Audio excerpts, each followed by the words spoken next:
নমস্কার, দেখছেন republic Bangla. Philips lighting studio থেকে আপনাদের সঙ্গে রয়েছি আমি বিশাখা। শুরু করছি বাংলার প্রাইম টাইম। আর বিশাখার সঙ্গে আজকে রয়েছে আমি সৃজিতা। শুরু করছি বাংলার প্রাইম টাইম। আর আজকের টপিক কি বিশাখা বলবে এক্ষুনি আপনাদের। একদমই তাই সৃজিতা, আমরা একটা বিষয় দিয়ে আজকে শুরু করব, বলা ভালো একটা প্রশ্ন দিয়ে শুরু করব। আচ্ছা বলুন তো, কখন কোনো মানুষ বা কোনো সংগঠন তাকে অ্যাওয়ার্ড দেওয়া হয় বা বাংলায় বলতে গেলে পুরস্কার দেওয়া হয়?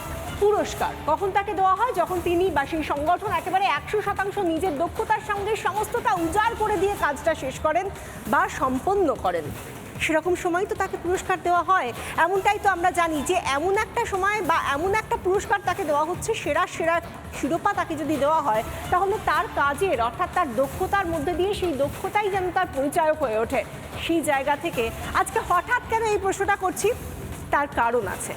আমরা জানি যে আজকে ডায়মন্ড হারবার পুলিশ জেলা 2022-এ যেভাবে তারা রাজ্যের পুলিশ যেভাবে আইন শৃঙ্খলা পরিস্থিতি যা এখনো পর্যন্ত আমরা দেখেছি, তার নিরিখে পুলিশের ভূমিকা কীরকম ছিল, সমস্ত রাজ্যের মধ্যে ডায়মন্ড হারবার পুলিশ জেলাকে সেরা শিরোপা দেওয়া হলো। কিন্তু এই যে এই শিরোপাটা দেওয়া হলো, অবশ্যই যে কোনো মানুষ খুঁজবেন কারণ, যে কেন তাদেরকে এই শিরোপা দেওয়া হলো, কেন তাদেরকে এই পুরস্কারটা দেওয়া হলো, কী কাজ করেছে ডায়মন্ড হারবার পুলিশ জেলা, এই নিয়ে প্রশ্নটা উঠছে। এই নিয়ে প্রশ্নটা যখন থেকে এই সেরা শিরোপা দেওয়া হয়েছে তখন থেকে প্রশ্নটা উঠছে। যদি টেকনিক্যালি দেখা যায় তাহলে অবশ্যই এটা বলতে হয় যে যে কোনো ক্ষেত্রেই এই ধরনের সেরা শিরোপা যখন দেওয়া হয় তখন নিশ্চয়ই এটা ভেবে নিতে হবে যে ডায়মন্ড হারবার পুলিশ জেলায় অপরাধের হার সবথেকে কম, বলা ভালো একেবারে নগণ্য। কিন্তু আমরা ঠিক কী দেখে এসেছি? 2021-এর বিধানসভা নির্বাচনের পর থেকে ভোট পরবর্তী সন্ত্রাস সেখানে বারবার দেখা গিয়েছে। শুধু তাই নয়, আমরা দেখেছি যে এখনো পর্যন্ত 2 বছর কেটে গিয়েছে, তারপরেও বহু মানুষ এখনো পর্যন্ত ঘর ছাড়া, যারা বিরোধী রাজনীতি করেছে। পঞ্চায়েত নির্বাচনে 2023-এ সেখানেও আমরা দেখেছি পিস্তল, বোমা, বন্দুকের রাত চলেছে।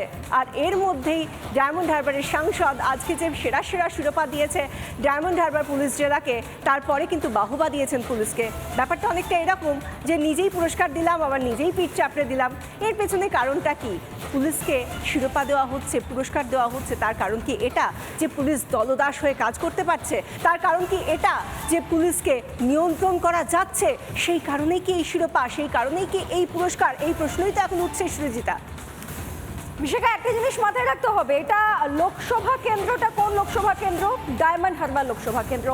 সাংসদ কে? অভিষেক বন্দ্যোপাধ্যায়, স্থানীয় তৃণমূল কংগ্রেসের সর্বভারতীয় সাধারণ সম্পাদক।